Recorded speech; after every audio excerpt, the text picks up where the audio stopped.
नमस्कार, मी अशोक मिरगे आणि आपण ऐकत आहात मिरगेंची वात्रटिका आणि कविता।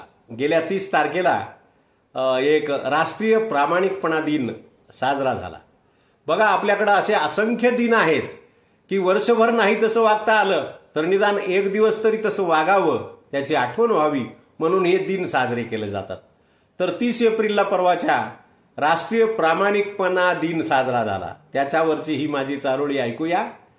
प्रामाणिकपणाने वागणारा माणूस भामट्याच्या पायावर लीन आहे।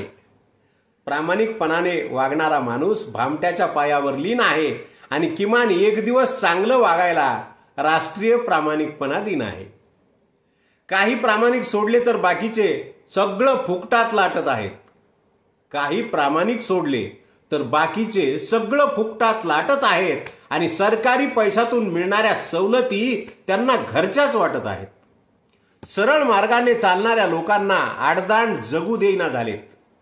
सरळ मार्गाने चालणाऱ्या लोकांना आडदांड लोक जगू देईना झालेत आणि ज्याचं खरंय त्यांचा कैवार कुणी आपुलकीने घेईना झालेत।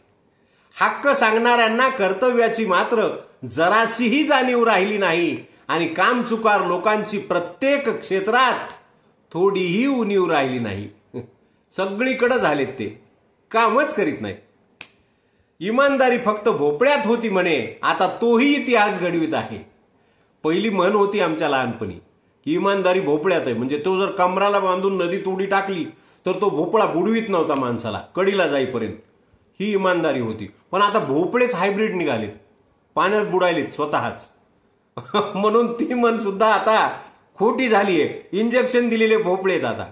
म्हणून इमानदारी फक्त भोपळ्यात होती ही म्हण आता इमानदारी फक्त भोपळ्यात होती म्हणे, आता तोही इतिहास घडवित आहे। कमरेला बांधलेला हायब्रिड भोपळा पोहणाऱ्या माणसाला बुडवित आहे। या डिजिटल जमान्यात सध्या एकच फंडा नवा आहे। या डिजिटल जमान्यात सध्या एकच फंडा नवा आहे आणि कमी श्रमात इथे प्रत्येकालाच जास्त पैसा हवा आहे। कसलं प्रामाणिकपणा, कसलं काय। धन्यवाद।